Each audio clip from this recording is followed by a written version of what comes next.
British বিরোধী আন্দোলন, ৭১-এর স্বাধীনতা যুদ্ধ, ২৪-এর অভ্যুত্থানে এদেশের মানুষের পক্ষে যারা জীবন দিয়েছেন, যারা আহত হয়েছেন, সেই সব বীর সেনানীকে স্মরণ করছি।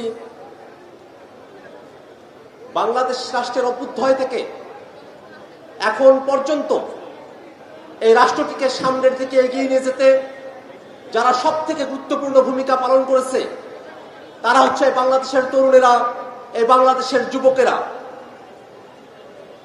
আজ জাতীয় নাগরিক পার্টি, যুব সংগঠন, জাতীয় যুব শক্তির আত্মপ্রকাশ অনুষ্ঠানে বাংলাদেশের বিভিন্ন রাজনৈতিক দলের নেতৃবৃন্দ, ফরেন ডেলিগেটস, সাংবাদিক, সুশীল সমাজের প্রতিনিধি, নারী পুরুষ নির্বিশেষে আপনারা যারা এখানে উপস্থিত হয়েছেন তাদের সকলকে জাতীয় নাগরিক পার্টি এনসিপি এবং জাতীয় যুব শক্তির পক্ষ থেকে সাদর সম্ভাষণ। সংগ্রামী উপস্থিতি, বাংলাদেশের জনগণ সেই ব্রিটিশ বিরোধী আন্দোলনের সময় থেকে ২৪-এর অভ্যুত্থান পর্যন্ত এই রাষ্ট্রটিকে গণতান্ত্রিক করবার, এই রাষ্ট্রটিকে জনগণের করবার, রাষ্ট্রটিকে ক্ষমতার ভারসাম্যপূর্ণ করবার লড়াই সংগ্রাম করে এসেছে। দুর্ভাগ্যের বিষয়, স্বাধীনতার দীর্ঘ সময় পরে এসেও বাংলাদেশের মানুষ সেই কাঙ্ক্ষিত গণতান্ত্রিক মূল্যবোধ সম্পন্ন একটি রাষ্ট্র উপহার পায়নি। বাংলাদেশের উপরে যে ফ্যাসিবাদ চেপে বসেছিল, বাংলাদেশের উপরে যে বাকশাল চেপে বসেছিল, যে স্বৈরতন্ত্র এবং জুলুমবাজ শাসকেরা চেপে বসেছিল, তার বিরুদ্ধে ২৪-এর অভ্যুত্থানে এদেশের সাধারণ জনতা ঐক্যবদ্ধভাবে লড়াই করেছে। ২৪-এর ৫ই আগস্ট আওয়ামী লীগকে আমরা রাজনৈতিকভাবে পরাজিত করেছি। আমাদের আন্দোলন সংগ্রামের মধ্য দিয়ে অন্তর্বর্তীকালীন সরকার আইনগতভাবে আওয়ামী লীগের ব্যাপারে সিদ্ধান্ত গ্রহণ করেছে।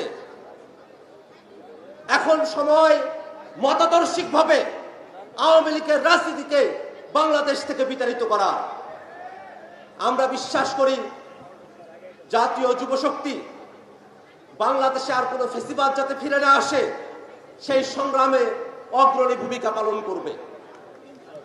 জাতীয় যুব শক্তির যেসব নেতৃবৃন্দকে আমরা দেখেছি, জাতীয় যুব শক্তির আহ্বায়ক, সদস্য সচিব এবং মুখ্য সংগঠক, একজন অ্যাডভোকেট, একজন ডাক্তার এবং একজন ইঞ্জিনিয়ার, শুধুমাত্র কেন্দ্রীয় কমিটিতে যারা আছেন গুরুত্বপূর্ণ দায়িত্বে তারাই শুধু পেশা জীবনে গুরুত্বপূর্ণ দায়িত্ব পালন করবেন এমনটা যেন না হয়, বরং জাতীয় যুব শক্তির সঙ্গে সারা দেশের যত নেতাকর্মী যুক্ত থাকবেন প্রত্যেকেই যেন পেশা জীবনে তাদের সর্বোচ্চ সফলতার শীর্ষ আহরণ করতে পারেন, সেজন্য জাতীয় যুব শক্তি কাজ করবে বলে আমরা আশাবাদ ব্যক্ত করছি।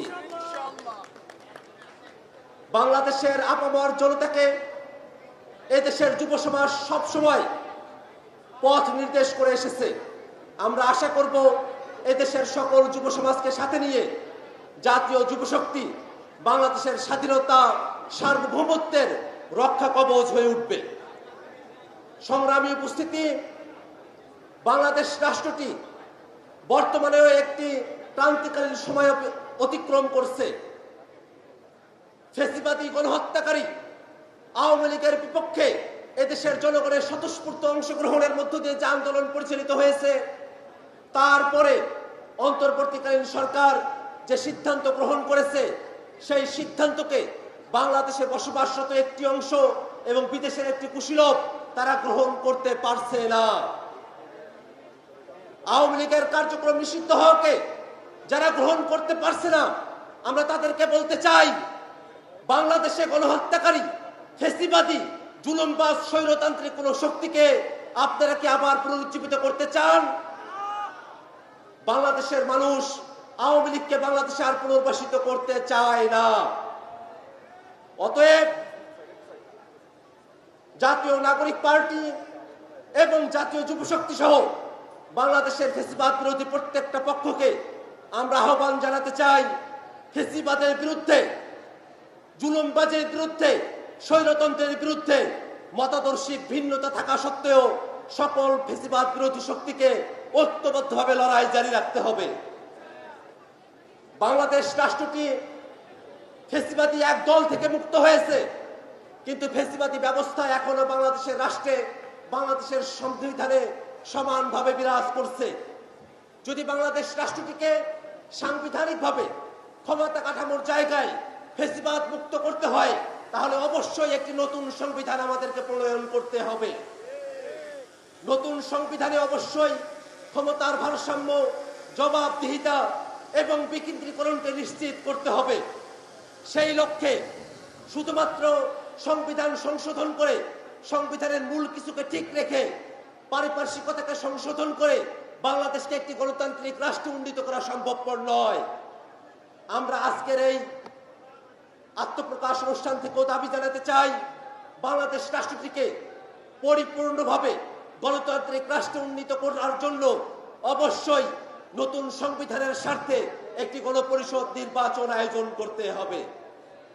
সুপ্রিয় উপস্থিতি, যেসব শহীদেরা, যেসব জুলাই যোদ্ধারা 24-এর আন্দোলনে জীবন দিয়েছেন, আহত হয়েছেন, তাদের ব্যাপারে বাংলাদেশ রাষ্ট্র এখন পর্যন্ত শতভাগ দায়িত্ব নিতে ব্যর্থ হয়েছে।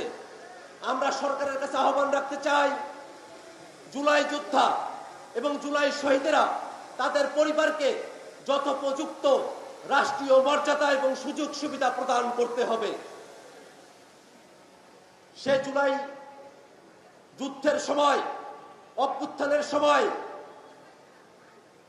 জগন্নাথ বিশ্ববিদ্যালয়ের ভাইরা, জগন্নাথ বিশ্ববিদ্যালয়ের শিক্ষার্থীরা যে গুরুত্বপূর্ণ ভূমিকা পালন করেছে, সেটাকে ভুলে যাবার কোনো সুযোগ নেই। আমরা অন্তর্বর্তীকালীন সরকারের কাছে আহ্বান জানাই, জগন্নাথ বিশ্ববিদ্যালয়ের শিক্ষক এবং শিক্ষার্থীরা যেসব ন্যায্য দাবি দাওয়া নিয়ে রাজপথে হাজির হয়েছেন, অতি দ্রুত জগন্নাথ বিশ্ববিদ্যালয়ের শিক্ষক এবং শিক্ষার্থীদের সেই সব ন্যায্য দাবি দেওয়া সরকারকে বাস্তবায়ন করতে হবে।